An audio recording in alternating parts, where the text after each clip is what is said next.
All right, thank you for staying with Daybreak. We see a lot of your feedback coming through, but we're winding up now. Eddie, and I'll start with you. You have a program, an initiative called Brother Man, right? How does it work?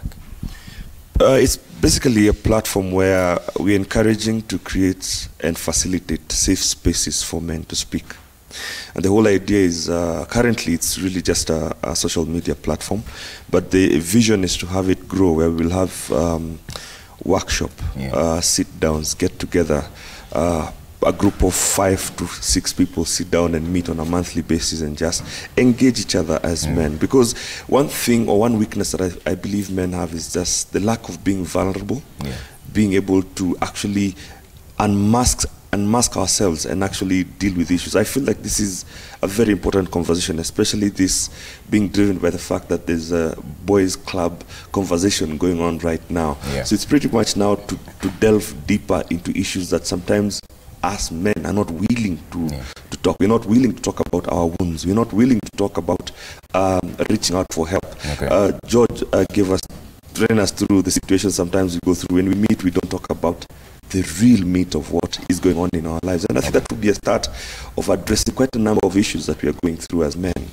And that's basically the idea behind it. Winding comment because of time. Yes, really Dominic, but as a winding comment, perhaps, if you could address that issue of friends, categorizing friends. Is it okay for me to have friends for biashara, friends for this, friends for that? Is that okay? I actually think it's so, because sometimes if you mix business with friendship, sometimes it doesn't work out very well.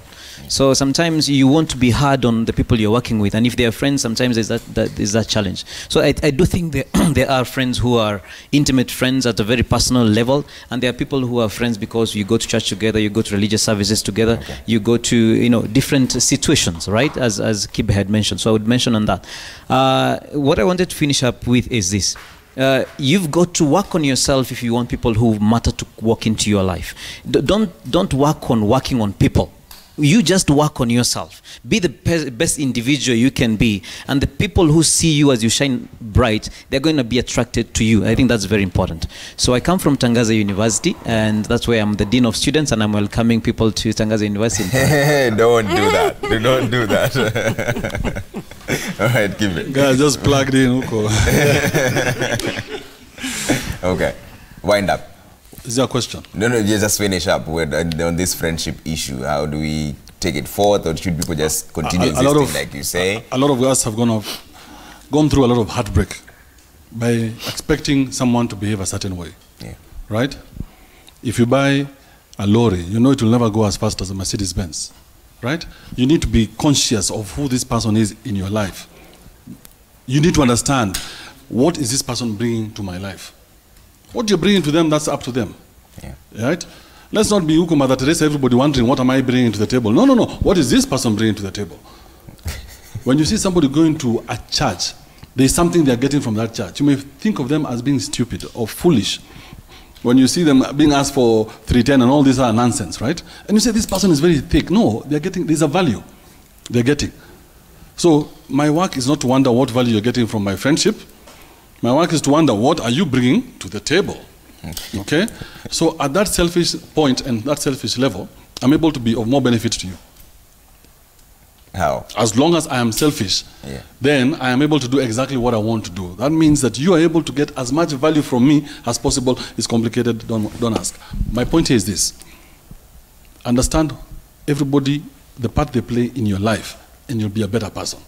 Don't delude yourself and say, oh, my friendships are so solid. Bro, they're not. They're not. Now, men, when we sit down next time, you sit down with Eddie, Eddie tells you a problem. He's telling you a problem because he wants to find out, can you sort my issue out? If you can't sort my issue out, who will? Men, we don't talk about our problems unless we need a solution. Right? Let's stop. If you can't sort out my situation, who will? You tell me, okay, I know a guy. Let's call that guy. Let's fix the problem.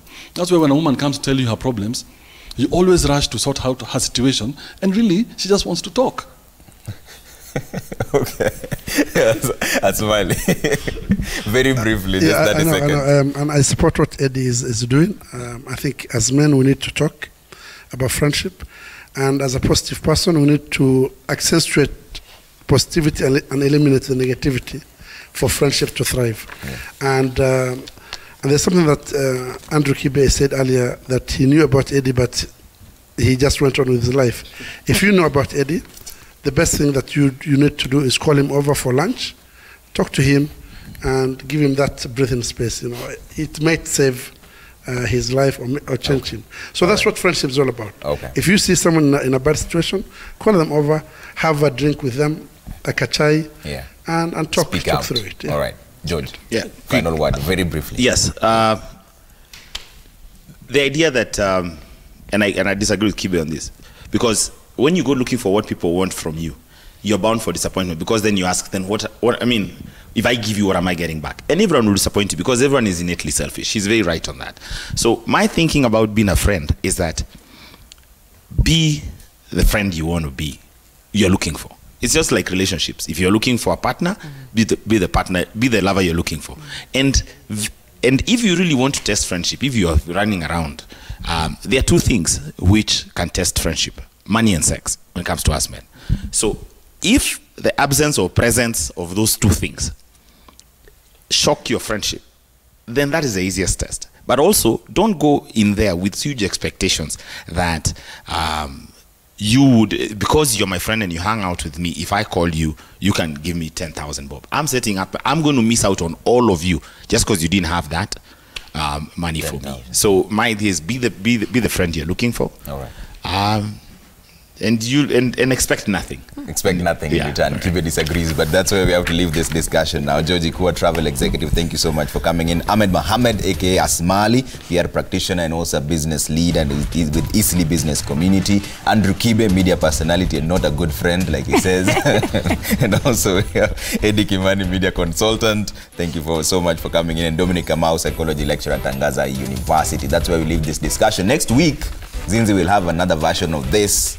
For with women. an all-female panelist. I don't know whether I'll be invited, then we'll just find out what happens. It's a series we're going to be doing here on Daybreak. So if you see us having an all-male panel on a Friday discussing an issue, then know for sure the next Friday we'll have the women. Yeah. But we need to take a commercial break, create space for Web Wars with Kimani Mbugua telling us what has been happening and trending the entire week. It's a conversation I promise you wouldn't want to miss. But that's after this commercial break. Stay with us.